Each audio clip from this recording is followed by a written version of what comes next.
threatens their child. Are you ready to find out how far a mother will go to protect her baby? Because what happens next will keep you listening until the very last word. This is the pregnancy threat. The phone buzzed against the nightstand like an angry wasp, its vibration echoing through the silence of Rebecca Thompson Collins's childhood bedroom. She rolled over carefully, 7 months pregnant, and feeling every ounce of the weight she carried. The digital clock on her mother's old dresser glowed 2:17 a.m. in angry red numbers that seemed to mock her inability to sleep. Rebecca had been lying awake for hours, staring at the same ceiling she'd contemplated during high school heartbreaks and college anxieties. But this was different. This wasn't teenage drama or academic stress. This was her marriage falling apart while she carried her husband's child, and the weight of that reality pressed down on her chest like a physical thing. The fight with Marcus earlier that evening had been their worst yet.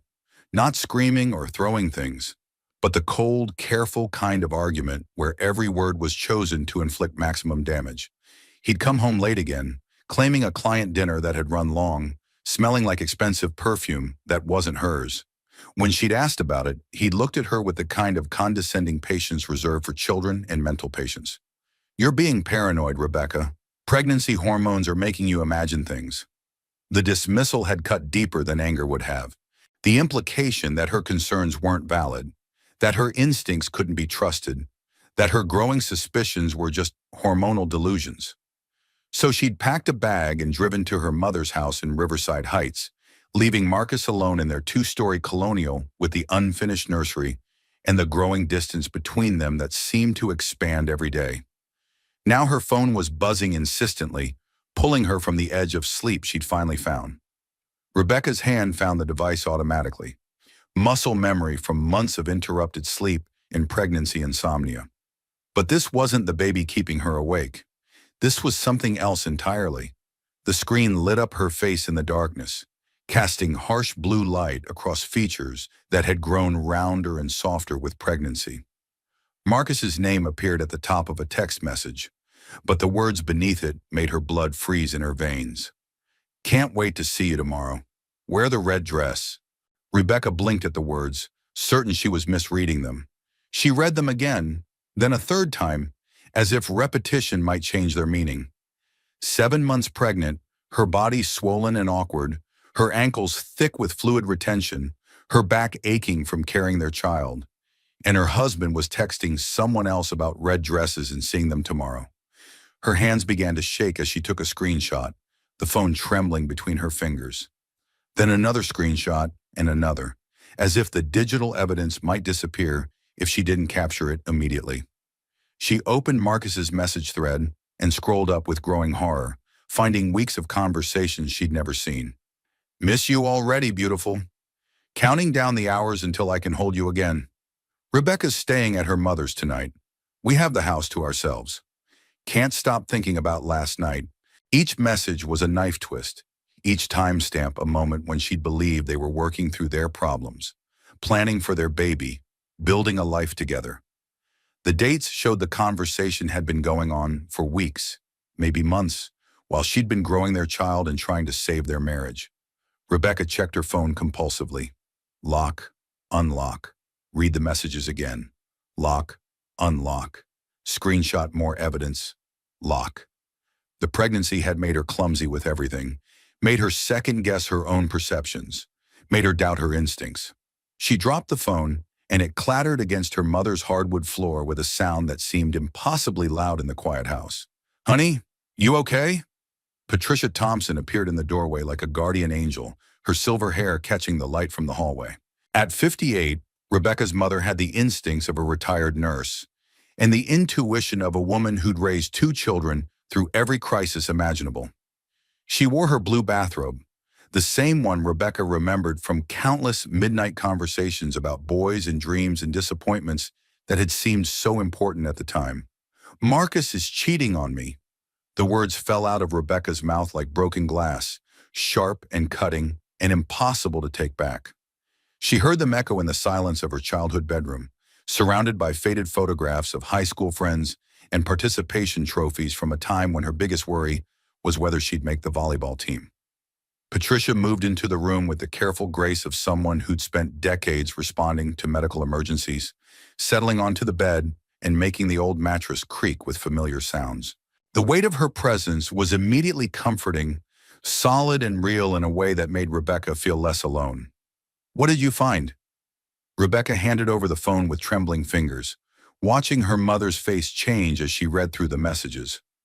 Patricia's expression grew harder with each screenshot, her nurse's training allowing her to absorb information without emotional reaction, while her mother's heart processed the implications. "I'm not crazy," Rebecca whispered to herself, needing to hear the validation out loud. "I know what I'm seeing. This is real." "No, honey, you're not crazy." Patricia's voice carried the authority of someone who'd seen enough marriages implode to recognize the warning signs. "I've suspected something was wrong for months, but I hoped I was just being an overprotective mother." Rebecca stared at the ceiling, the same white expanse she'd contemplated during teenage heartbreaks when the world seemed to end every few months. But this time felt different, final. There was a baby involved now, a life depending on her decisions, and the weight of that responsibility was almost overwhelming.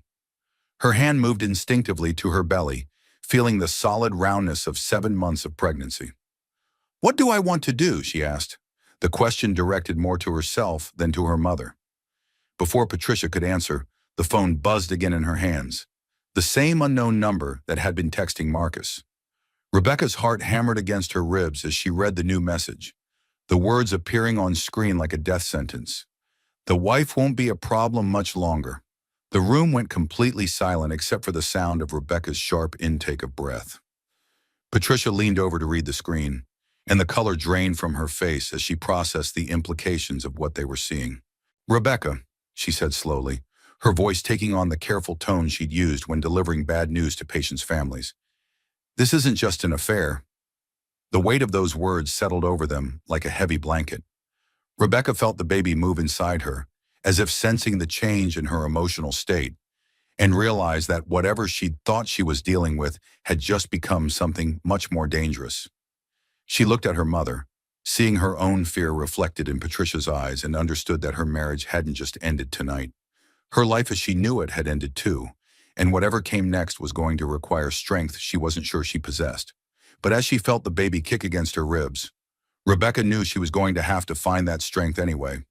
Some things were worth fighting for even when you didn't know how to fight, especially then.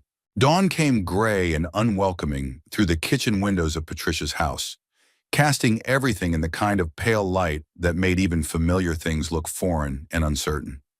Rebecca sat at the round oak table where she'd eaten countless childhood breakfasts, cradling a cup of decaf coffee that had gone cold while she stared at her phone.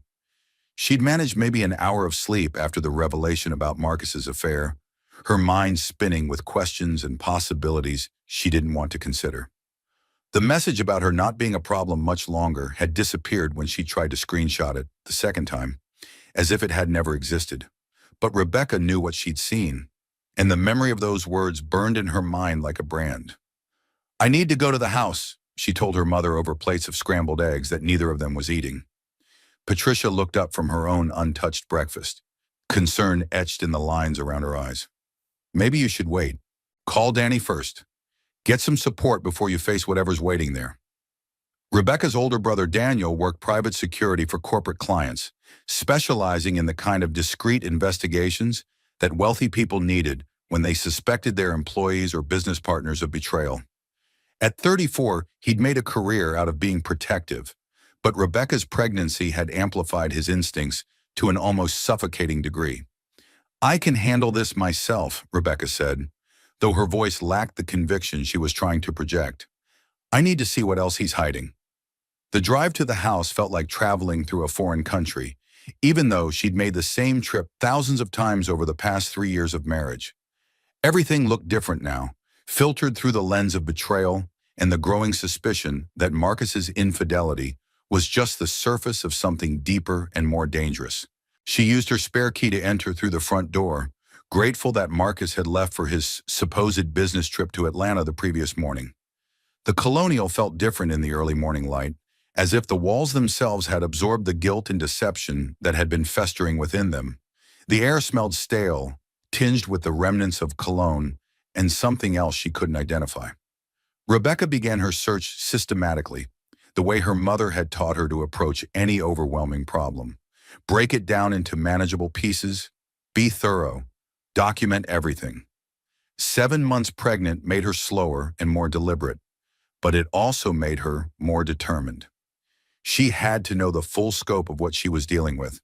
She started with Marcus's office, the mahogany-paneled room where he conducted his real estate development business and handled their personal finances. The space had always felt like his domain, somewhere she was welcome only by invitation, and now she understood why.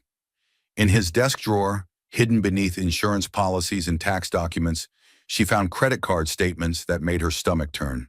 Expensive dinners at restaurants she'd never been to, on nights when Marcus had claimed to be working late, hotel charges for rooms she'd never seen, jewelry purchases from stores she'd never visited, for gifts she'd never received.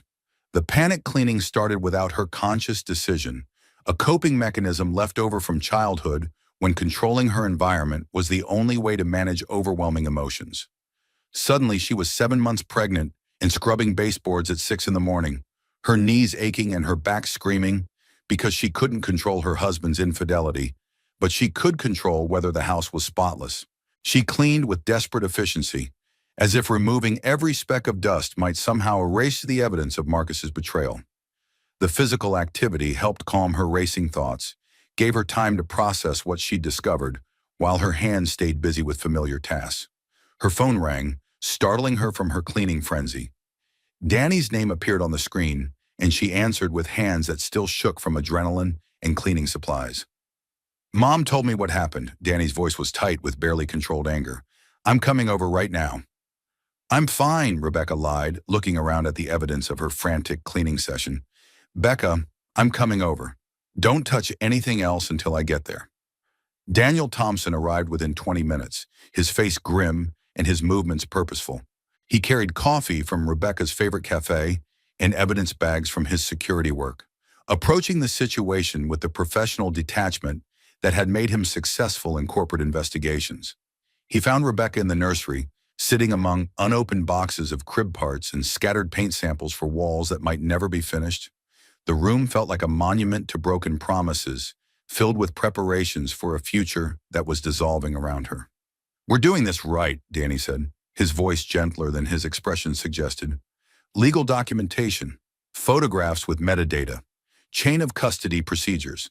If this goes to divorce court, we want everything to be bulletproof." Rebecca watched her brother photograph Marcus's hidden credit card statements with professional efficiency, noting the way he documented each piece of evidence with the thoroughness of someone who testified in court before. Danny had always been her protector, but seeing him work in full investigation mode made the situation feel suddenly, terrifyingly real. "Look at the dates," she said, pointing to restaurant charges that corresponded with nights she remembered clearly. "The affair started 3 months into my pregnancy, right when the morning sickness was at its worst, when I needed him most." The recognition pain hit her like a physical blow as she processed the timeline. All those nights when she'd been too exhausted to cook dinner, when she'd fallen asleep on the couch by 8 p.m., when she'd apologized for not being a better wife while her body worked overtime to grow their child. Marcus had been using her pregnancy symptoms as cover for his affair, her vulnerability as an opportunity for his betrayal.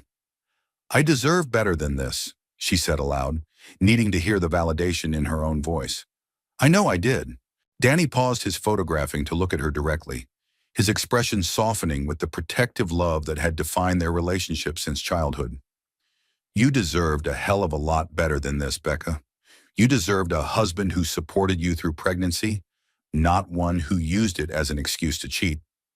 He returned to examining Marcus's desk more thoroughly, using techniques Rebecca recognized from television crime shows, but had never seen applied to her own life. When he found the business card wedged behind a framed photograph of their wedding, his entire demeanor changed. "Becca, look at this."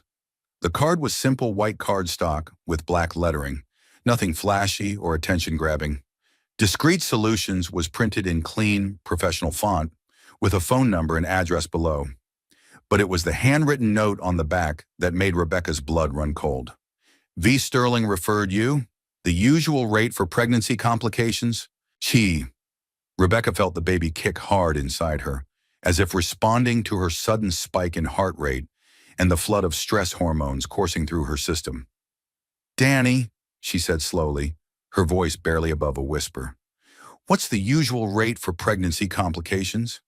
Her brother's expression went dark as he photographed the card from multiple angles, documenting it with the same care he'd given to everything else, but with an intensity that made Rebecca's chest tight with fear. I don't know, Becca, but I'm going to find out. The implications of the business card hung between them like a toxic cloud. This wasn't just about an affair anymore. This was about someone named V. Sterling referring Marcus to people who handled pregnancy complications for money. Rebecca didn't know what that meant exactly, but every instinct she possessed was screaming that it was dangerous. As Danny continued his methodical documentation of Marcus's hidden life, Rebecca sat in the ruins of the nursery and tried to process how completely her understanding of her marriage had shifted in the span of 12 hours. Yesterday, she'd thought she was dealing with a cheating husband in the end of her relationship. Today, she was beginning to suspect she was dealing with something much worse. Something that threatened not just her marriage, but her safety and the safety of her unborn child. Vanessa Sterling.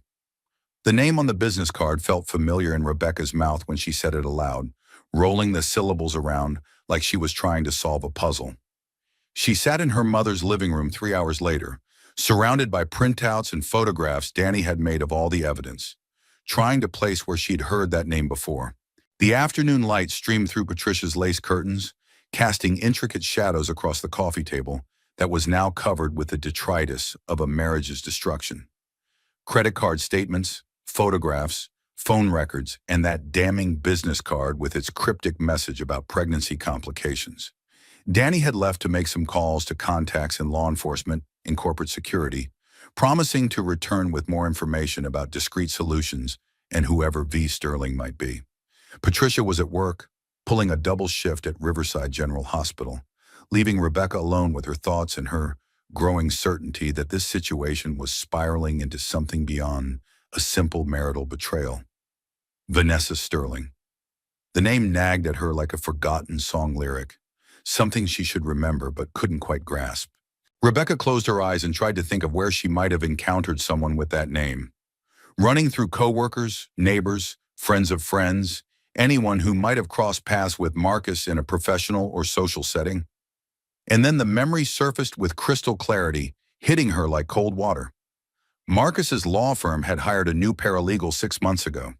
Young, ambitious, beautiful in that polished way that came from good genes, expensive skincare, and the confidence of someone who'd never doubted her right to take whatever she wanted from life. Rebecca had met her at the company Christmas party in December, when she was 4 months pregnant and just starting to show. The memory came flooding back in vivid detail. The law firm's annual holiday celebration at the Riverside Country Club, all gleaming marble and crystal chandeliers, and the kind of understated luxury that whispered rather than shouted about money. Rebecca had worn her only maternity dress that was formal enough for the occasion, a black number that made her feel like an awkward teenager playing dress-up among the sophisticated legal professionals. Vanessa Sterling had approached them near the bar, where Marcus was getting Rebecca a ginger ale for her morning sickness and something stronger for himself. She'd been stunning in the way that made other women instinctively check their own appearance, wearing a red dress that hugged her curves and cost more than Rebecca spent on clothes in 6 months. "You must be so excited about the baby," Vanessa had said, her hand lingering on Marcus's arm in a way that seemed casual but felt deliberate. "I just love children. There's something so magical about new life." But now Rebecca remembered the smile that hadn't reached Vanessa's eyes, the way her gaze had lingered on Marcus while she spoke to Rebecca. How she'd known details about Rebecca's pregnancy that Marcus shouldn't have shared with a casual work acquaintance. The way she'd positioned herself in every group photo that night, always next to Marcus, always perfectly placed to be in the center of attention. The memory flooding started then, rushing back like a tide Rebecca couldn't stop. Every company event where Vanessa had been just a little too interested in Rebecca's pregnancy symptoms, offering advice and sympathy with the smooth confidence of someone who'd researched the subject thoroughly.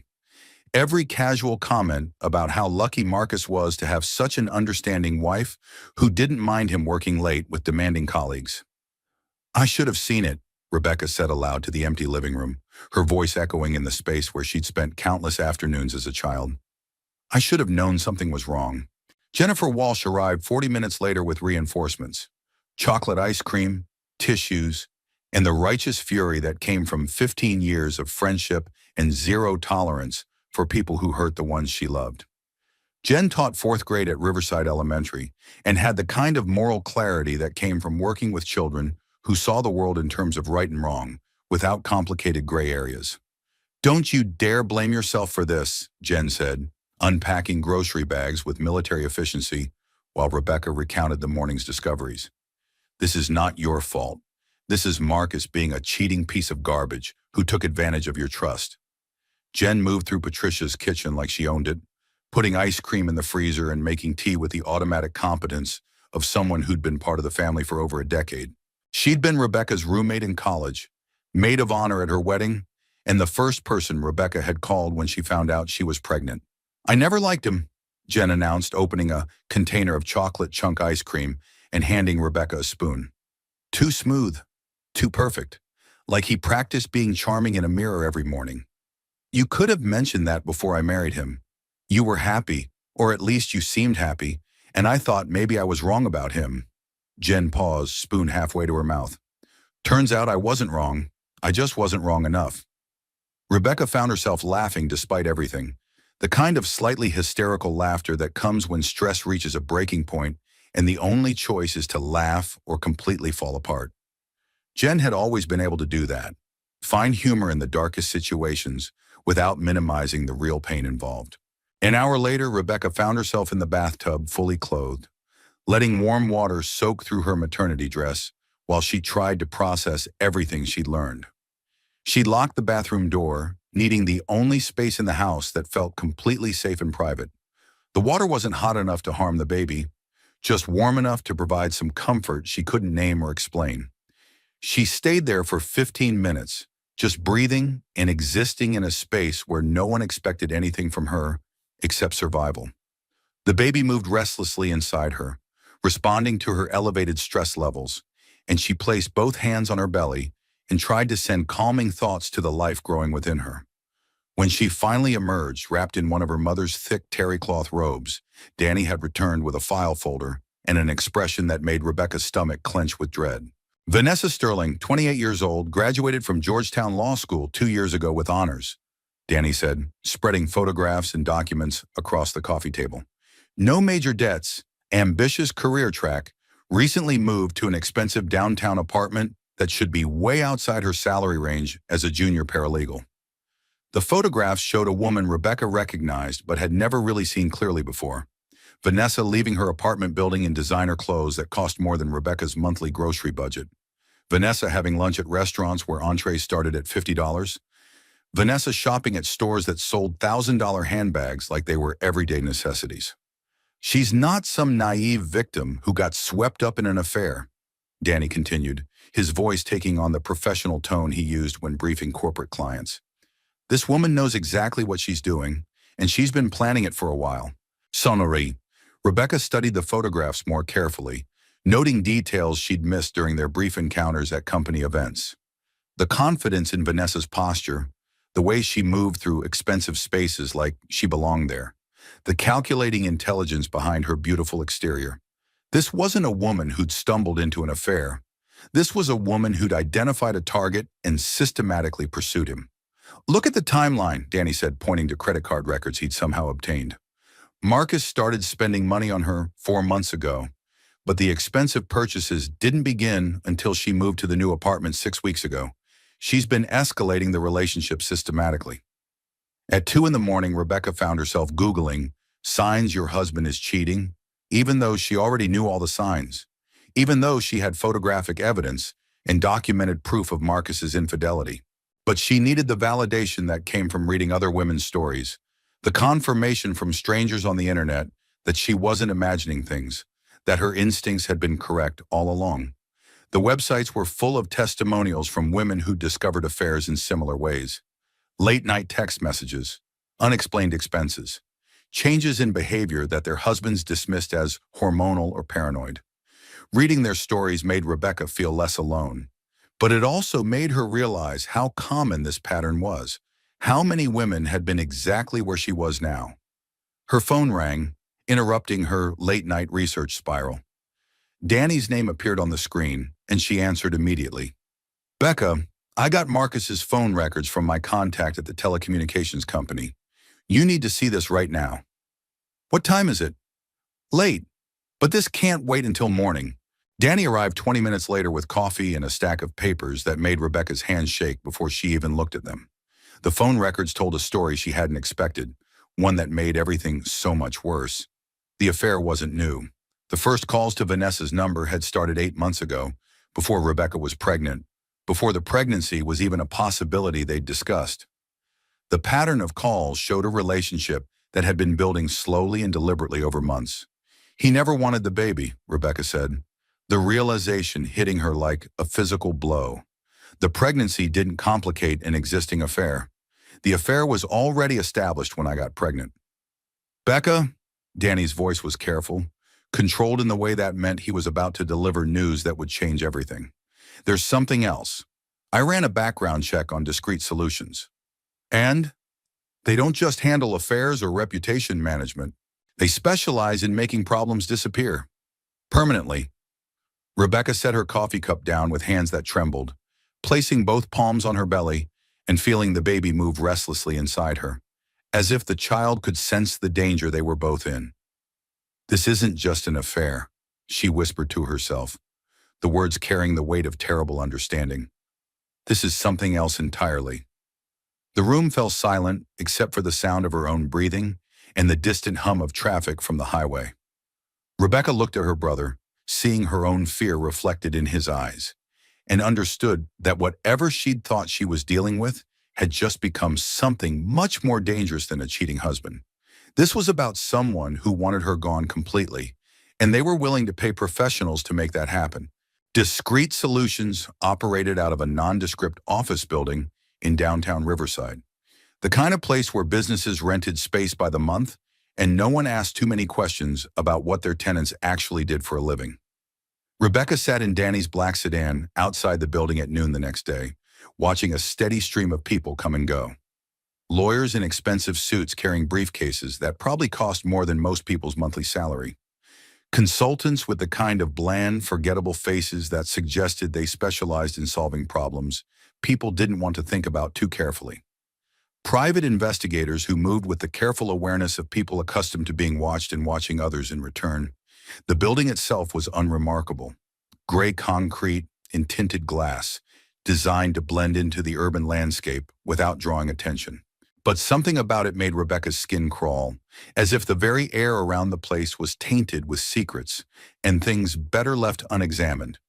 "They specialize in reputation management," Danny read from his phone, scrolling through what little information existed online about Discreet Solutions.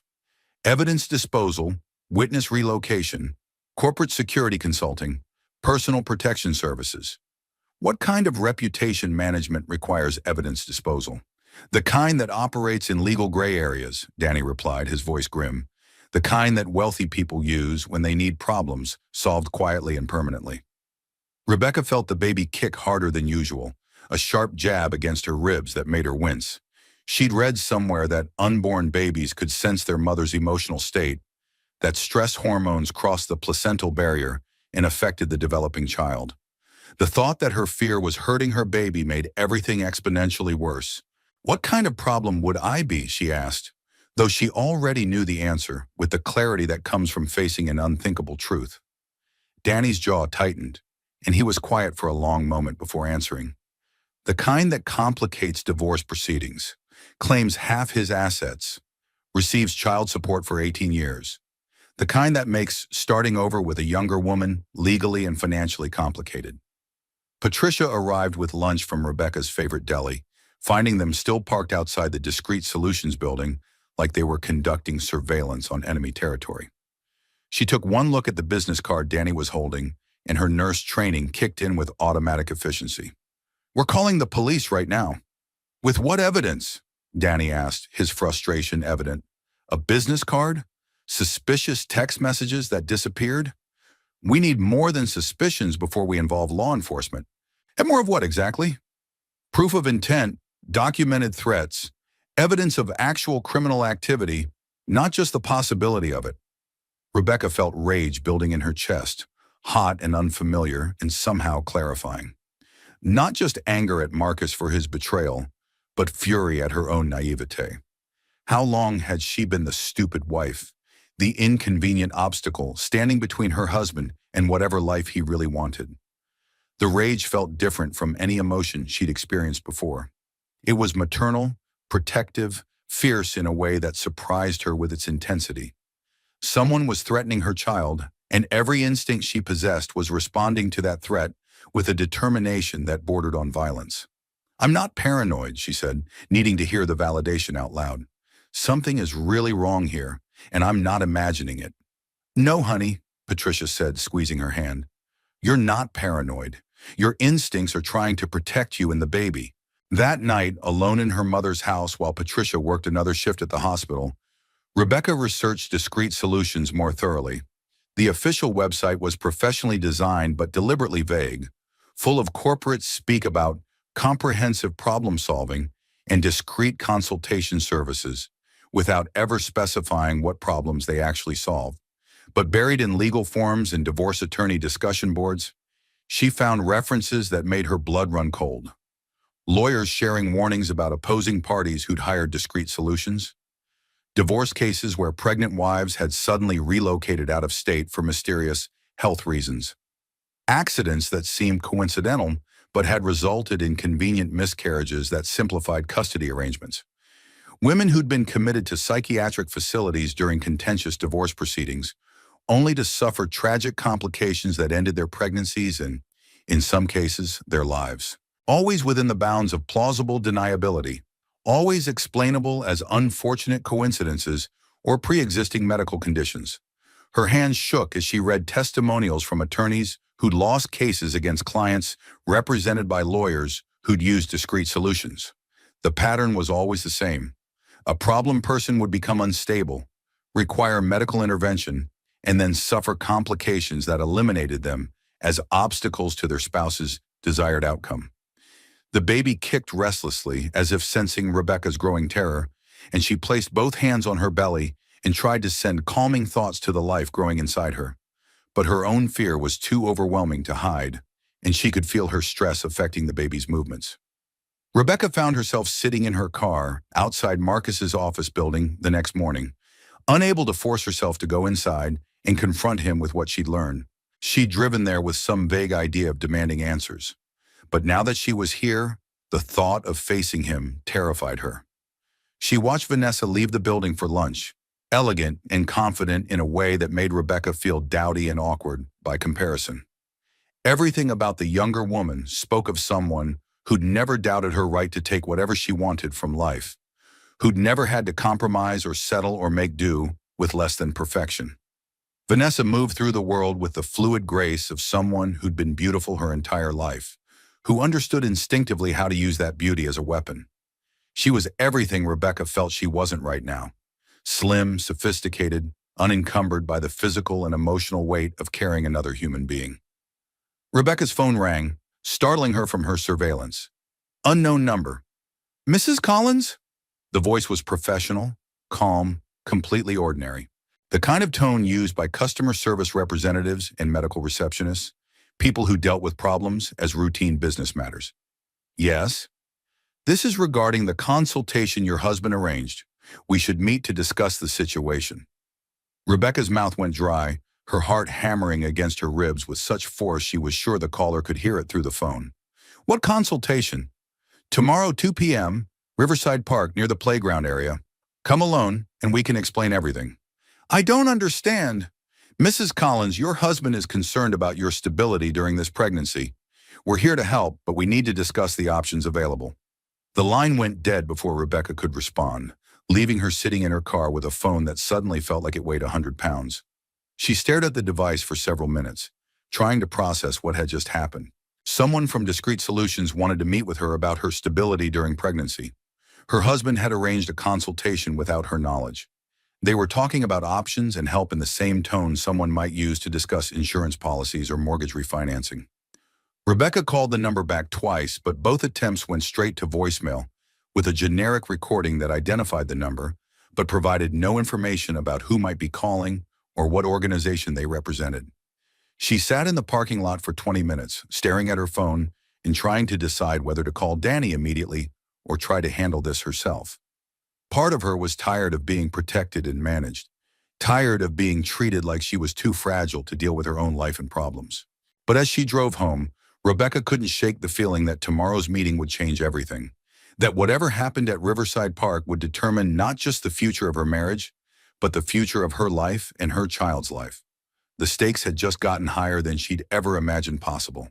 The voice had been so perfectly, terrifyingly ordinary, professional without being warm, calm without being reassuring, the kind of tone Rebecca associated with customer service representatives and medical receptionists, people who dealt with problems and complications as routine business matters that required efficient solutions. She called the number back 3 times before dinner, desperate for more information, some clue about who these people were or what they actually wanted from her. Each attempt went straight to voicemail with the same generic recording that identified the number as belonging to professional services without providing any additional details. Rebecca lay in bed that night feeling more alone than she'd ever felt in her life, despite the baby moving actively inside her in response to her elevated stress levels. Marcus was in Atlanta, allegedly handling a real estate development deal that required his personal attention. Danny was working late on another corporate investigation case. Her mother was pulling a double shift at the hospital, covering for a colleague whose own family emergency had left the maternity ward short-staffed. Just her and the baby, who seemed to sense her distress with increasingly vigorous movements that kept her awake and anxious until the early hours of the morning. Rebecca found herself talking to her unborn child, whispering reassurances she didn't entirely believe about how everything was going to be okay, how they were going to figure this out together. The next day arrived gray and cold, with the kind of October weather that promised winter wasn't far away. Rebecca drove to Riverside Park through streets that looked different somehow, as if seeing them through the lens of potential danger had changed their fundamental character. Every car might be following her. Every pedestrian might be watching her. She chose a parking spot that gave her clear sight lines to the playground area and multiple exit routes, positioning her car so she could leave quickly if the situation became threatening. Her backup plan involved Danny tracking her phone location through an app they'd installed the night before, but she needed to know what Discreet Solutions actually wanted from her. The playground was busy with the usual afternoon crowd of mothers and nannies supervising children who were too young for school. Normal people living normal lives, unaware that someone nearby was about to have a conversation that might determine whether she lived or died. At exactly 2 p.m., a man approached the bench where Rebecca sat. He was completely unremarkable in every way. Mid-30s, average height, forgettable face that seemed almost deliberately generic, professional demeanor, expensive but conservative clothes, the kind of person who could disappear into any crowd without being remembered. "Mrs. Collins, thank you for coming." He sat beside her without invitation, close enough to seem friendly to any casual observer, but maintaining enough distance to avoid appearing threatening. His voice was the same one she'd heard on the phone, professionally pleasant in a way that made her skin crawl. "What do you want from me?" "Your husband is very concerned about your emotional stability during this pregnancy. Recent behavior patterns suggest you might be experiencing difficulties adjusting to the hormonal and psychological changes that can occur during the later stages of pregnancy." Rebecca kept her voice steady, despite the fear that was making her heart race. "What kind of difficulties?" "Paranoid ideation, irrational suspicions about your husband's fidelity, anxiety about imaginary threats to your safety. These are all common symptoms of pregnancy-induced psychological disorders." The irony was breathtaking. She was being told she was paranoid for suspecting her husband was cheating by a man her husband had hired to discuss her elimination. The gaslighting was so complete, it would have been almost funny if it wasn't terrifying. Postpartum depression can actually begin during pregnancy, The man continued, his tone remaining conversational and educational. In severe cases, women can become a danger to themselves and their unborn children. Tragic accidents happen when maternal instincts become compromised by hormonal imbalances. The baby kicked hard against Rebecca's ribs, as if protesting the implication that it was in danger from its own mother. Rebecca realized she'd been unconsciously holding her breath, the way she used to during childhood games of hide and seek when she hoped predators wouldn't find her hiding spot. What exactly are you proposing? A comprehensive consultation with qualified professionals, medical evaluation by specialists who understand pregnancy-related psychological disorders, temporary relocation to a facility where you can receive appropriate treatment in a controlled environment. The sanitized language couldn't disguise what he was actually describing. Involuntary psychiatric commitment during pregnancy, away from family and legal representation, in a facility where anything could happen to her or her baby. Very discreet, of course, he added. Your husband wants what's best for everyone involved, including your unborn child. And if I'm not interested in voluntary consultation? The man's smile never wavered, but something shifted in his eyes that made Rebecca's blood turn to ice water in her veins. Mrs. Collins, I certainly hope it doesn't come to that. But there are legal mechanisms available for protecting unborn children from mothers whose mental state poses a risk to fetal development. Court-ordered interventions that, while less pleasant for everyone involved, are sometimes necessary. The threat was crystal clear. Submit to voluntary psychiatric commitment or face forced commitment through legal channels. Either way, she would lose control of her life, her pregnancy, and quite possibly both permanently. I'll need some time to think about this. Of course, but I wouldn't recommend taking too long to make a decision. These psychological conditions tend to deteriorate rapidly without proper intervention, and the safety of your child has to be the primary consideration. He stood to leave, then turned back with what appeared to be an afterthought but felt completely rehearsed. Oh, and Mrs. Collins, it would be in everyone's best interest if you didn't discuss this conversation with family members or friends. People who care about you sometimes react emotionally to these situations, and we wouldn't want anyone to do something they might regret later. The threat to her family was delivered with the same professional courtesy as everything else, wrapped in concern for their well-being while making it clear that involving them would have consequences. Rebecca sat on the bench for 15 minutes after he left, watching other parents push their children on swings and marveling at how normal everything looked from the outside. Families enjoying an ordinary afternoon in the park, completely unaware that someone nearby had just been given an ultimatum that might cost her everything. She drove home with hands that shook so badly she had to pull over twice to regain her composure. The full scope of Marcus's betrayal was finally clear. He wasn't just having an affair, or even planning a divorce. He was planning to have her declared mentally incompetent and imprisoned in a psychiatric facility where she could be eliminated along with their child. By the time she reached her mother's driveway, Rebecca was hyperventilating with panic attacks that made it impossible to catch her breath. She made it into the house just as the complete breakdown hit, 7 months pregnant and more terrified than she'd ever been in her life. Rebecca made it to her mother's kitchen before the panic attack completely overwhelmed her. She collapsed into one of the familiar wooden chairs where she'd eaten countless childhood meals, gasping for air that seemed too thin to fill her lungs. Her hands shook uncontrollably as she tried to process what had just happened at the park. The threat had been delivered with such professional courtesy that she'd almost missed how comprehensive it was. Voluntary psychiatric commitment or forced legal intervention, temporary treatment that could become permanent, family members who might regret getting involved, every angle covered, every escape route blocked. 7 months pregnant, she was being systematically cornered by people who specialized in making problems disappear permanently. The realization crashed over her in waves. Her husband didn't just want a divorce, he wanted her eliminated entirely. Her phone buzzed with an incoming call. Danny's name on the screen was like a lifeline. "Where are you?" His voice was sharp with concern.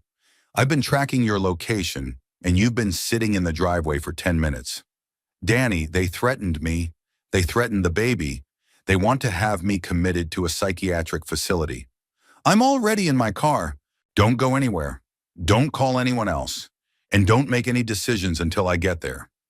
Rebecca tried to explain what had happened. but the words came out in fragments between gasps for air. Professional consultation, pregnancy-related psychological disorders, legal mechanisms for protecting unborn children. Each phrase was a hammer blow against her sense of safety and sanity. Danny arrived within 8 minutes, his face grim and his movements urgent in a way that told Rebecca this was even worse than she'd understood. He found her still sitting at the kitchen table, tears streaming down her face as she tried to make sense of the conversation that had just upended her entire world. "Tell me everything," he said, sitting across from her and pulling out a digital recorder. "Every word you can remember, every detail about the man who approached you, everything." Rebecca recounted the conversation as precisely as she could, watching Danny's expression grow darker with each detail. When she finished describing the threats against family members who might interfere, his jaw was so tight she could see the muscles twitching beneath his skin. "Becca," he said slowly, setting down the recorder and looking directly into her eyes, "I need to tell you something that's going to sound impossible, but I need you to trust me completely." "What?" "I've been working this case for 3 weeks, since before you found the text messages, since before you knew anything was wrong." Rebecca stared at her brother, trying to process words that didn't make any sense. "What case?" "Marcus hired Discreet Solutions to handle what he called his pregnancy problem, but he didn't hire them directly. Vanessa Sterling made the initial contact. She's been coordinating everything from the beginning." "How do you know that?" Danny was quiet for a long moment, and when he spoke, his voice carried the weight of a revelation that would change everything Rebecca thought she understood about the last few weeks. "Because Discreet Solutions is my company."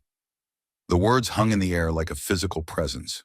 Rebecca felt her understanding of reality shift completely, as if someone had rotated the entire world 90 degrees and expected her to find her balance on a surface that no longer made sense. "What?" "I run Discreet Solutions. It's a front operation for my investigation business. Corporate clients hire me to test their employees' loyalty, their security protocols, their vulnerability to various kinds of compromise. When someone calls my company wanting to hurt a pregnant woman, especially when that pregnant woman turns out to be my sister, I take the case very personally." Rebecca stood up abruptly and walked into the garden, despite the cold October air that made her breath visible in small puffs. She needed space and air and time to process what Danny had just told her. That the threatening consultation at the park had been theater, that her brother had been protecting her without her knowledge, that the danger was real, but the enemy wasn't quite what she'd thought. Patricia followed her outside with a cup of tea, and they sat together on the old porch swing without speaking. The silence was exactly what Rebecca needed. Space to understand that she wasn't as alone as she'd felt, that the conspiracy against her was real, but so was the protection surrounding her.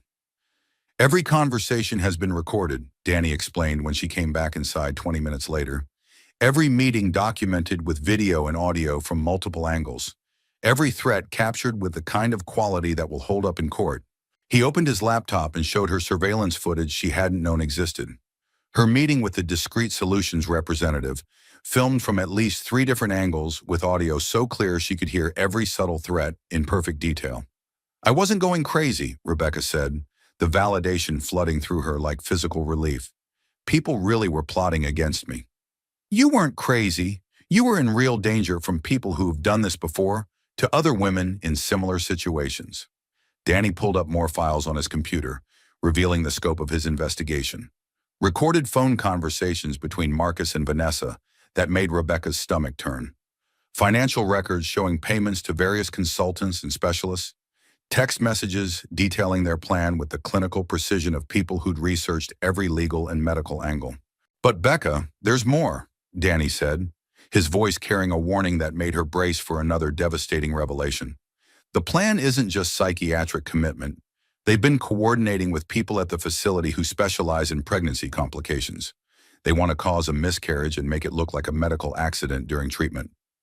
Rebecca placed both hands on her belly, feeling the baby move restlessly inside her, as if sensing the conversation about its potential elimination. The protective fury that had been building for days crystallized into something harder and more focused than she'd ever experienced. "They want to kill my baby. They want to eliminate every obstacle to Marcus starting over with Vanessa. The pregnancy, the marriage, The financial obligations, your inheritance from your grandfather, all of it. Clean slate, no complications, no witnesses to testify about what really happened. The rage Rebecca felt was unlike anything she'd experienced before. Not just anger at betrayal, but the kind of protective ferocity that came from deep maternal instincts. Someone was threatening her child, and every fiber of her being was responding to that threat with a determination that surprised her with its intensity. What do we do now? Danny's smile was sharp and predatory in a way that reminded Rebecca why corporate executives paid him substantial amounts of money to protect their interests. Now we let them think their plan is working while we build a case that will put them away for the rest of their lives. Danny's surveillance equipment covered every surface of Patricia's dining room table, transforming the space where Rebecca had eaten countless family dinners into something that looked like the command center for a military operation. Cameras, recording devices, transcripts printed on official letterhead, financial documents, and photographs. The complete documentation of a conspiracy to commit murder. Marcus and Vanessa have been planning this for 2 months, Danny explained, opening file folders with the methodical precision of someone who'd spent years building legal cases. Since your pregnancy hit the second trimester and became obviously viable, the timeline he'd constructed was devastating in its thoroughness. Phone calls between Marcus and Vanessa that began as a fair coordination, but quickly evolved into something much darker. Financial transfers that showed Marcus liquidating assets in preparation for eliminating Rebecca's legal claims. Research into psychiatric facilities that specialized in pregnancy complications, with high rates of convenient medical emergencies. Rebecca listened to her husband's voice through laptop speakers, discussing her elimination with the same professional tone he used for real estate development deals. Clinical, emotionless, completely devoid of any recognition that he was talking about ending the life of his wife and child. The pregnancy wasn't part of our original timeline, Marcus's recorded voice said, with the kind of irritation someone might use to discuss a scheduling conflict. We need to handle this situation before it complicates the legal aspects of the divorce. Psychiatric commitment is the cleanest approach, Vanessa's voice replied with equal detachment. Temporary at first, then permanent after the pregnancy complication. Grief-induced mental breakdown would be very sympathetic to a jury if anyone ever questioned the sequence of events.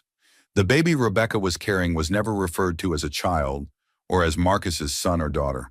Always the complication or the obstacle or the pregnancy situation. Never as a human being with the right to live. Rebecca felt something harder than anger crystallizing in her chest as she listened to recordings of her own husband discussing her murder. Not just protective fury, but strategic thinking. The maternal instinct that had been developing alongside her pregnancy was becoming something more focused and dangerous. What are our legal options? She asked, surprised by how steady her own voice sounded. Danny spread documents across the table with the efficiency of someone who'd done this many times before. We have enough evidence for attempted murder charges, criminal conspiracy, insurance fraud, financial crimes, domestic violence. But we can approach this 2 different ways. Patricia arrived home from her hospital shift to find them surrounded by evidence, and she poured coffee with the calm efficiency of someone who'd seen enough medical emergencies to know that panic never improved outcomes. What's the difference between the approaches? Option 1, we call law enforcement immediately. Arrests happen within hours. Rebecca is safe, but Marcus and Vanessa will probably negotiate plea deals that result in reduced sentences. Option 2, we let them believe their plan is proceeding as scheduled. Allow them to incriminate themselves further while building an absolutely airtight case that guarantees maximum sentences for everyone involved. Rebecca considered both options while feeling the baby move restlessly inside her. 7 months pregnant, every rational instinct told her to choose immediate safety and protection. But she was tired of being underestimated, tired of being seen as a weak victim who needed constant rescue from stronger people. Option 2, she said firmly, but I want to be involved in every decision from now on. No more protecting me by keeping me in the dark. That night, while Patricia worked another double shift covering for the maternity ward, Rebecca found herself organizing the baby's clothes for the 4th time in as many days. Folding and refolding tiny outfits by size and season, arranging them in the dresser drawer with obsessive precision. The repetitive motion helped calm her racing thoughts and gave her time to process the full scope of Marcus and Vanessa's betrayal. This wasn't a crime of passion or a relationship that had gotten out of hand. This was cold, calculated murder planned with the kind of attention to detail that suggested they'd researched similar cases. Patricia returned home at midnight with news that added another disturbing layer to the conspiracy they were uncovering. "I had an interesting conversation with Grace Collins at the grocery store yesterday," Patricia said, referring to Marcus's mother. "She made several comments about how worried the family is about your mental stability during pregnancy." "What kind of comments?" "How pregnancy hormones can cause irrational behavior. How concerned Marcus is about your paranoid thoughts. How important it is for the family to support you through this difficult time, even if that means making hard decisions about your care." She's been laying groundwork, Rebecca realized, for months apparently, making sure people in the community hear concerns about your psychological state before any official actions are taken.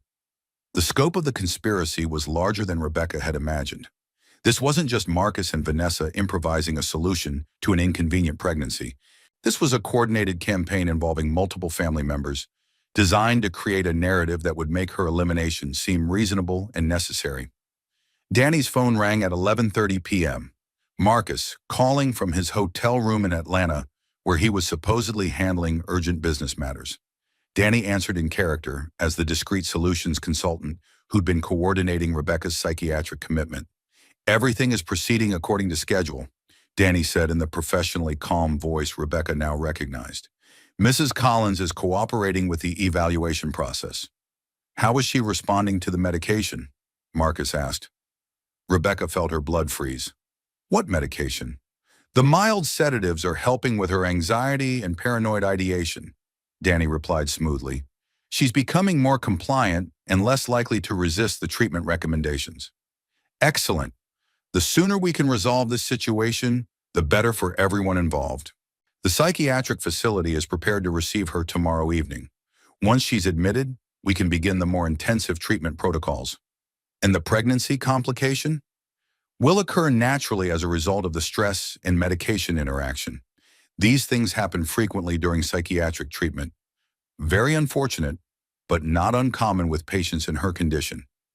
Rebecca listened to her husband discuss the planned murder of their child like he was ordering dinner, his voice carrying no more emotion than if he'd been discussing weather conditions or stock market fluctuations. When the call ended, Rebecca realized that the last emotional connection to her marriage had died completely.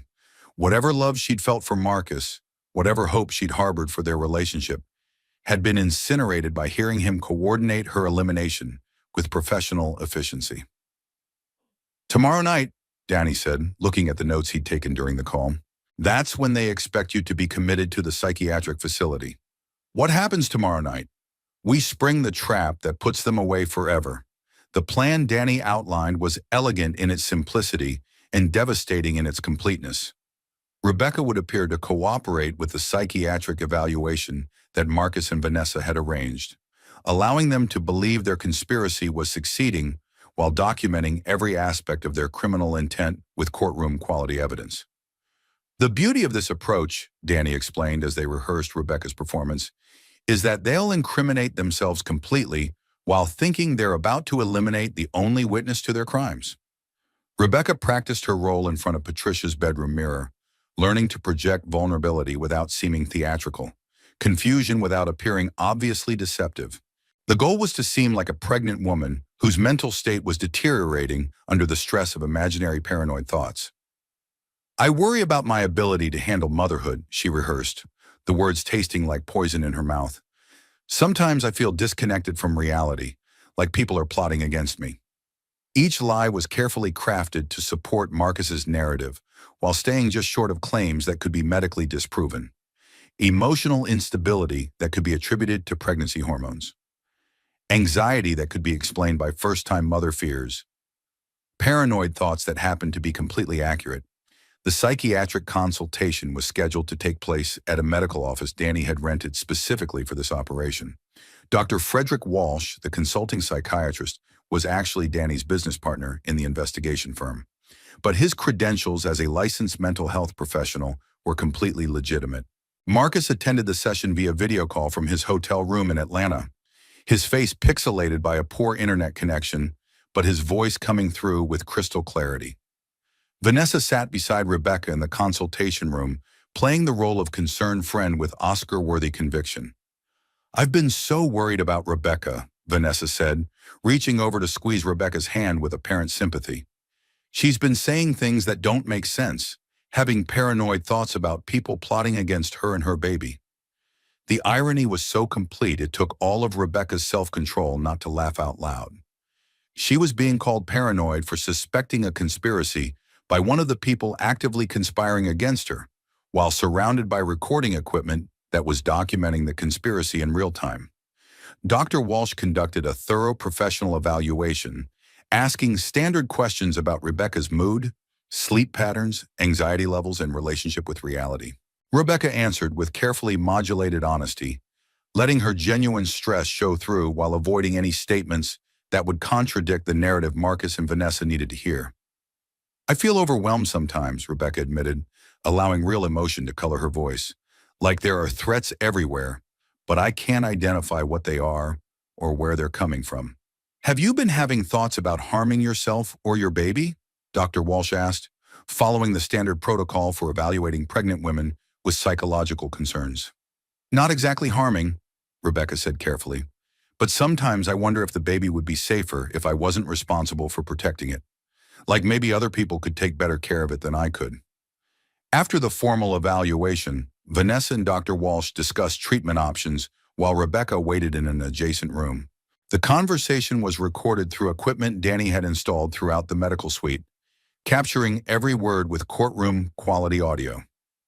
"How quickly can we proceed with involuntary commitment?" Vanessa asked, her voice taking on a business-like efficiency that was chilling in its casualness. Given her paranoid ideation and pregnancy-related anxiety, combined with her statements about feeling unable to protect her child, "We could justify immediate intervention," Dr. Walsh replied in character. "She's clearly presenting as a potential danger to herself and her unborn child. The husband needs this handled quickly before her condition deteriorates further and she becomes more difficult to manage." "I understand completely. These pregnancy-related psychological conditions can escalate very rapidly without proper pharmaceutical intervention." Suriri, sitting in the adjacent room and listening through Danny's earpiece, Rebecca felt her final illusions about her marriage dissolve completely. But beneath the grief and betrayal, she felt something stronger and more focused growing. A determination that surprised her with its clarity and intensity.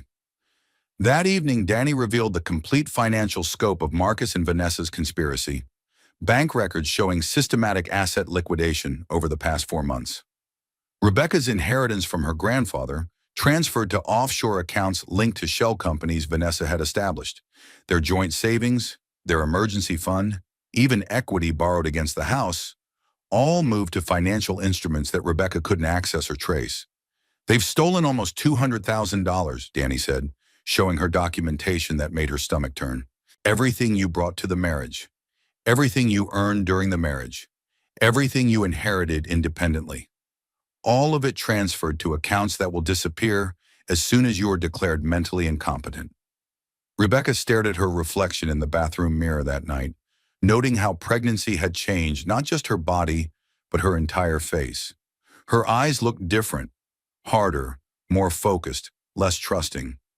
The naive woman who discovered her husband's affair just days earlier was gone completely. In her place was someone Rebecca was still learning to recognize. Someone who understood that survival sometimes required strategic thinking and careful deception. Someone who could smile at people who wanted her dead while planning their destruction with methodical precision. Marcus called at midnight, his voice carrying the artificial warmth of someone who believed he was speaking to a woman who would be dead within 24 hours. "Honey, I'm flying home early tomorrow. Dr. Walsh called me about your evaluation, and I think we need to move quickly on getting you the help you need." "What kind of help?" Rebecca asked, injecting just the right amount of confusion and gratitude into her voice. "There's a very exclusive facility that specializes in pregnancy-related mental health issues, Pinehurst Women's Treatment Center. They have an opening tomorrow evening, and Dr. Walsh thinks immediate admission would be beneficial. Tomorrow seems so sudden. These psychological conditions can deteriorate very rapidly without proper medical intervention, especially during pregnancy. Dr. Walsh is concerned that waiting could put both you and the baby at risk.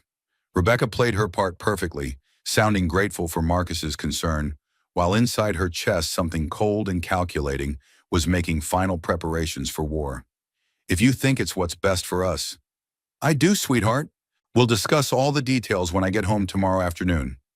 After hanging up, Rebecca sat in the dark kitchen, feeling the baby move quietly inside her. Tomorrow would bring the final confrontation, the end of her marriage, and the beginning of whatever came next. For the first time in weeks, she felt completely ready for what was coming. Marcus returned from Atlanta the next afternoon, carrying white roses and wearing the expression of a man who believed he was hours away from eliminating his most significant problem. He'd always been skilled at reading people and situations, at projecting exactly the emotion that would achieve his desired outcome. And now he was performing the role of concerned husband with the same professional competence he brought to multi-million-dollar real estate negotiations. I've been thinking about us during the entire flight home, Marcus said, arranging the flowers in Rebecca's favorite crystal vase with careful precision. About what's best for our family and our future together? Rebecca accepted his embrace, noting how foreign his touch felt after only a few days of separation. 7 months pregnant, her body had changed so much that they no longer fit together naturally. But there was something else different too. She could feel the deception radiating from him, like heat from a fever. Dr. Walsh called me with his evaluation results, Marcus continued, settling onto the living room couch and pulling Rebecca down beside him. He's quite concerned about your emotional state and the paranoid ideation you've been experiencing. The irony of being called paranoid for accurately identifying a conspiracy was no longer surprising. Rebecca had moved beyond shock into a kind of calm, analytical state that allowed her to observe Marcus's performance with professional detachment. I know I haven't been myself lately, she said, playing her assigned role. The pregnancy has been harder than I expected emotionally. That's completely understandable, sweetheart. Pregnancy can cause all kinds of psychological changes that are completely beyond your control. The important thing is getting you proper professional help before the situation gets worse. Vanessa Sterling arrived exactly 45 minutes later, as if her timing had been coordinated in advance. She brought chamomile tea and homemade cookies, settling into Rebecca's living room like she'd been invited to participate in a family crisis rather than orchestrate a murder. I've done extensive research into treatment facilities, Vanessa announced, opening a leather portfolio with the efficiency of someone presenting a business proposal. Pinehurst Women's Treatment Center has an excellent reputation for handling pregnancy-related psychological disorders. Rebecca watched her husband and his mistress coordinate her elimination with the smooth teamwork of people who'd rehearsed this conversation multiple times. They had anticipated her questions, prepared responses to her objections, and planned solutions to any resistance she might offer. What exactly would the treatment involve? Rebecca asked, genuinely curious about how they intended to kill her while maintaining plausible deniability. Initially, a comprehensive psychological evaluation to determine the exact nature and severity of your condition, Marcus explained, consulting notes he'd written on legal pad paper. Then a customized treatment program involving therapy, medication, and careful monitoring of your pregnancy. The facility has excellent prenatal care, Vanessa added with the kind of detailed knowledge that suggested extensive research. Everything would be monitored very carefully to ensure the safety of both you and the baby. What happens after the baby is born? We'll reassess your psychological condition at that point, Marcus said with the patience of someone explaining something to a child. See what kind of ongoing support and treatment you might need for a full recovery. The plan was transparent once you understood the real agenda. Psychiatric commitment during pregnancy, medical complications that would cause miscarriage, permanent institutionalization justified by grief-induced mental breakdown. Clean, efficient, and completely legal as long as no one could prove deliberate intent. That evening, while Rebecca supposedly prepared for admission to Pinehurst Women's Treatment Center, Marcus and Vanessa celebrated their impending success at the house. They had no idea that Danny's surveillance equipment covered every room, or that Rebecca was watching their celebration from a van parked across the street. This time tomorrow, the pregnancy problem will be resolved, Vanessa said, raising a glass of champagne that cost more than most people spend on groceries in a month. And the insurance settlement will cover any medical complications that occurred during psychiatric treatment, Marcus replied, toasting their success with obvious satisfaction. Tragic accidents happen all the time in institutional settings. How long before we can proceed with the divorce? 6 months minimum to avoid suspicion, but probably a full year to be completely safe. Grieving widower needs time to heal before he can consider new relationships.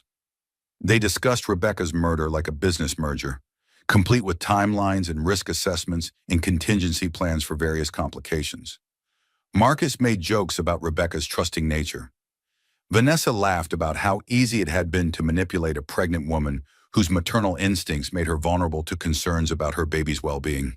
Rebecca listened from the surveillance van, each word strengthening her resolve and eliminating any remaining emotional attachment to the man she'd married. They saw her as weak, gullible, and disposable.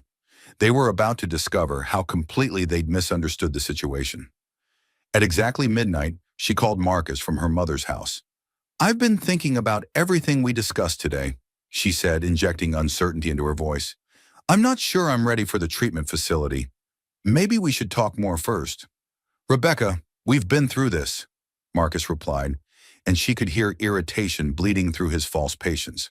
"Dr. Walsh was very clear that delaying treatment could be dangerous for both you and the baby." "I know, but this feels so sudden, so final." "Sweetheart, it's not final. It's just getting you the professional help you need so we can start building our life together as a family. I want to see you before I go, both of you. I want to understand exactly what's going to happen and why it's necessary." The silence on the other end of the line told Rebecca that Marcus was calculating, trying to determine how much she knew and whether meeting with both him and Vanessa represented an unacceptable risk. "Rebecca, I'm coming over right now," she interrupted. "We're going to have a conversation about my mental health and my future. All three of us together." She hung up before he could respond, then turned to Danny and Patricia, who'd been listening from the front seats of the surveillance van. "Are you sure you're ready for this?" Danny asked. "I've never been more ready for anything in my life." It was time to end this. Rebecca arrived at her own house at 12:30 a.m. like an avenging angel, 7 months pregnant and flanked by her brother and mother. Danny carried a briefcase containing months of surveillance evidence. Patricia carried a thermos of coffee and the calm authority of someone who'd supervised enough medical emergencies to know that thorough preparation and careful documentation determined the outcome of critical situations.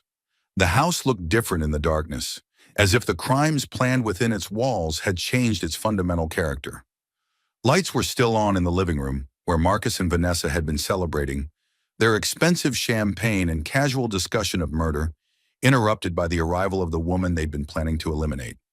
Rebecca used her key to enter through the front door, her footsteps echoing in the foyer, with a sound that seemed to announce the end of one phase of her life and the beginning of something entirely different.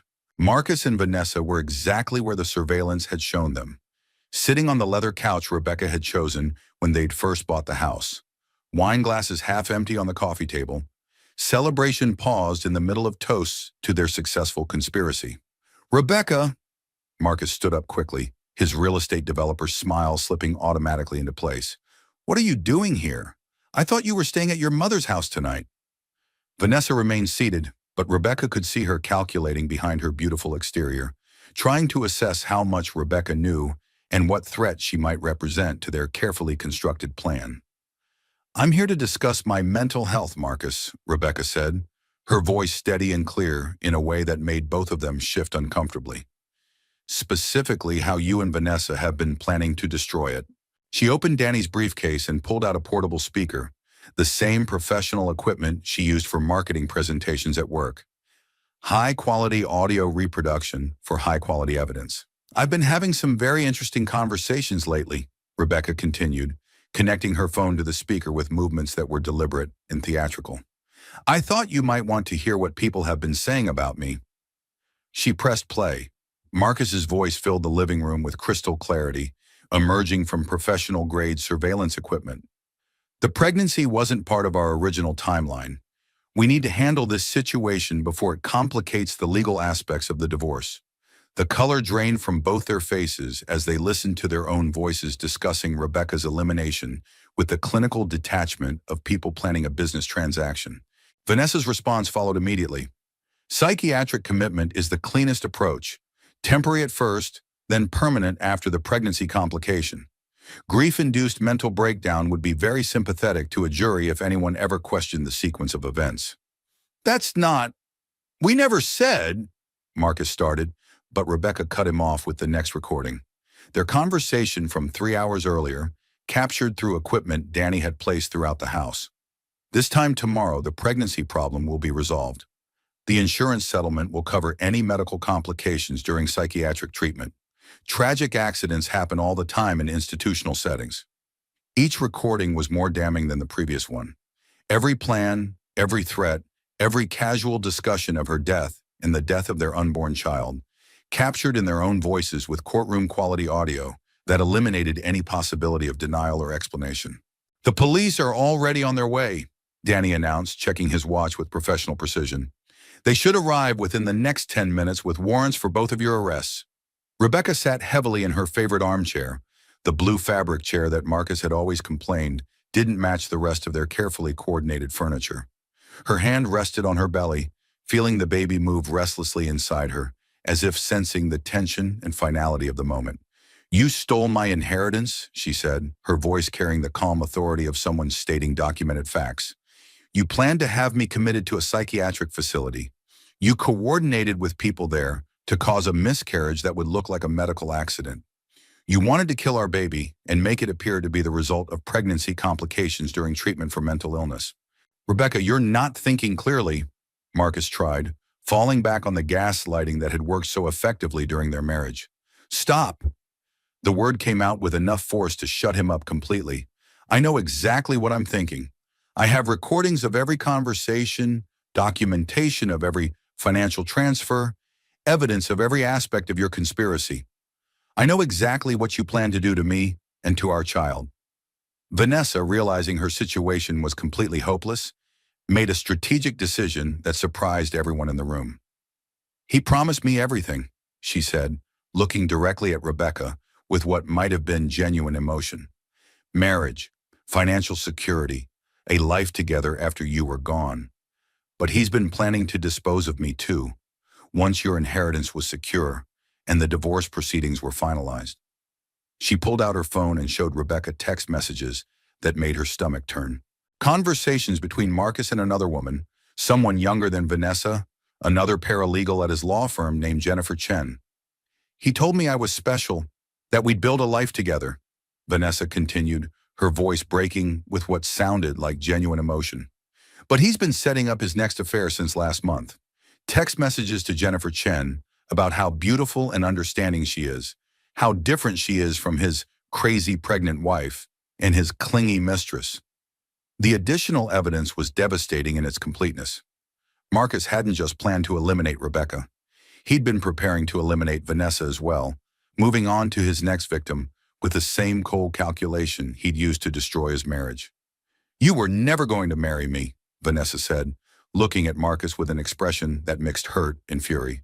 "I was just another problem to be eliminated once I'd served my purpose. I'm one." The sound of car doors slamming outside announced the arrival of law enforcement. Through the front windows, Rebecca could see police officers approaching the house with the purposeful movements of people executing planned arrests. "Marcus Collins, you're under arrest for conspiracy to commit murder, attempted murder, insurance fraud, domestic violence, and embezzlement," Detective Sarah Martinez announced as she entered the living room with handcuffs and a warrant. Marcus was arrested with the professional efficiency of people who'd reviewed extensive evidence before making their move. His assets were frozen pending investigation. The house was secured as a crime scene. Vanessa was taken into custody as a co-conspirator, though her cooperation with providing additional evidence would be considered during plea negotiations. Rebecca watched her husband's arrest with a calm satisfaction that surprised her. Not revenge or hatred, but simple relief. Justice being served with the methodical precision of a legal system that worked correctly when provided with sufficient evidence. "The baby deserves better than this," she told Danny, as Marcus was led away in handcuffs, his expensive suit wrinkled and his carefully styled hair disheveled. "You both do, Becca. You both deserve so much better." 3 months later, Rebecca gave birth to a healthy daughter at Riverside General Hospital, the same medical facility where her mother worked and where she'd received prenatal care throughout her pregnancy. She named the baby Hope, for the future that had almost been stolen from them and for the new life they were beginning together. The labor was long but uncomplicated, with Patricia coaching her through contractions while Danny paced the waiting room like an expectant father. When Hope finally arrived at 6 pounds, 8 ounces, with a full head of dark hair and lungs that announced her presence to the entire maternity ward, Rebecca felt a completeness she'd never experienced before. "She's perfect," Patricia whispered, tears streaming down her face as she held her granddaughter for the first time. "Absolutely perfect." The house sold quickly to a young couple expecting their first child, people who saw the beautiful colonial in the finished nursery as the foundation for the family life Rebecca had once hoped to build there. She used the proceeds to buy a smaller place closer to her mother, a cozy craftsman bungalow with built-in bookcases and a garden where Hope could learn to walk among flowers and vegetables. Marcus pleaded guilty from county jail 6 months after Hope's birth, accepting a 25-year sentence in exchange for avoiding a trial that would have exposed even more devastating details about his conspiracy. His mother, Grace Collins, made one attempt to visit Rebecca and claim grandparent visitation rights, but retreated permanently when presented with recordings of her participation in laying groundwork for Rebecca's psychiatric commitment. Vanessa Sterling testified at Marcus's sentencing hearing, having accepted a plea deal that resulted in 5 years probation and community service in exchange for her cooperation in the investigation. She'd also provided evidence about other clients of Discreet Solutions who'd used similar methods to eliminate inconvenient family members, leading to additional prosecutions and convictions. The divorce was finalized 8 months after Hope's birth, with Rebecca receiving full custody and Marcus renouncing all parental rights from prison. She kept her maiden name and gave it to her daughter, deciding that Thompson women were survivors who didn't need anyone else's name to define their worth. Jennifer Chen, the paralegal who'd been Marcus's intended next victim, sent Rebecca a handwritten thank you note after learning how close she'd come to being manipulated into a similar situation. She'd left the law firm and moved across the country, but wanted Rebecca to know that her courage in exposing the conspiracy had probably saved her life. On Hope's first birthday, Rebecca sat in their new house's garden, watching her daughter explore grass and flowers with the fearless curiosity of someone who'd never learned to be afraid of the world. The late afternoon sun cast everything in golden light, and for the first time in over a year, Rebecca felt completely at peace. Her phone buzzed with a text message from Jennifer Walsh. "How are my favorite girls celebrating?" Rebecca looked at the message, typed back, "Perfect day with my perfect daughter," and set the phone aside to give Hope her complete attention. "I was never crazy," she told Hope during a quiet moment when the baby had settled into her lap to watch butterflies dance among the flower beds. "I was just married to someone who wanted me to think I was, but we're safe now, and we're exactly where we belong." Hope babbled back in the nonsensical language of 1-year-olds, reaching for a monarch butterfly that hovered just out of reach. Rebecca smiled and pulled her daughter closer, breathing in the scent of baby shampoo and sunshine and the kind of contentment that comes from surviving something that was meant to destroy you. The butterfly could wait. Some things were more important than what you couldn't catch. Some things, like the weight of your child in your arms and the knowledge that you'd protected her from people who wanted to harm her, were perfect exactly as they were. Rebecca Thompson was 33 years old, a single mother, and completely free for the first time in her adult life. She had a daughter who would grow up knowing that her mother had been brave enough to fight for both their lives when it mattered most. That felt like the best possible ending to the worst chapter of her life, and the perfect beginning for whatever came next. Years later, when Hope was old enough to ask questions about her father, Rebecca would tell her the truth, that some people are not capable of love, but that doesn't mean love doesn't exist. That her father had made choices that hurt people, but those choices didn't define Hope's worth or potential. That the strongest women aren't born that way, They're forged by fires they never saw coming, and they use that strength to protect the people they love most. And that sometimes the most important victory isn't winning a fight, but recognizing when you're in one and deciding that you're worth fighting for. Rebecca had learned all of these lessons while 7 months pregnant and fighting for her life and her daughter's life. Now she had the rest of their lives together to teach Hope that she was worth fighting for too. The pregnancy threat had been real and the danger had been overwhelming. But in the end, love and family and careful preparation had been stronger than conspiracy and hatred and greed. Some stories end with the truth winning and the family staying safe. This was one of those stories. Rebecca's story reminds us that sometimes the people closest to us can be the most dangerous. But it also shows us that with courage, family support, and careful planning, even the most overwhelming threats can be overcome. If this story kept you on the edge of your seat, please hit that like button to help others discover Rebecca's incredible journey. Share your thoughts in the comments below. Have you ever had to trust your instincts when everyone told you that you were being paranoid? Don't forget to subscribe and hit the notification bell for more true stories of ordinary people facing extraordinary challenges. Share this video with someone who needs to hear that they're stronger than they know. Until next time, trust your instincts. They might just save your life. Thank you for listening.